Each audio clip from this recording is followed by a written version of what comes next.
Workers went to a shop unit for renovation work. A worker climbed up a wooden A-ladder for false ceiling installation work.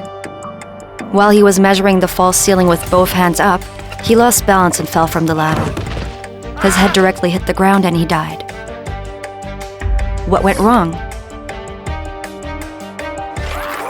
Ladder was means of access and egress, but not for work above ground. There was no sufficient foothold on the ladder rungs. The worker standing on the ladder could hardly keep his balance. This ladder was not fitted with suitable working platform, including guardrails and toe boards. The worker might easily fall from it and get injured. Besides, the worker did not wear a safety helmet. When his head hit the ground, there was no helmet to protect his head to reduce severity of head injury. He died as a result. How to prevent the accident? Suitable working platform, such as mobile working platform, step platform, or hop-up platform, which is equipped with guardrails and toe boards, must be used for work above ground. In case the worker lost his balance, he will not fall from the platform and sustain injury.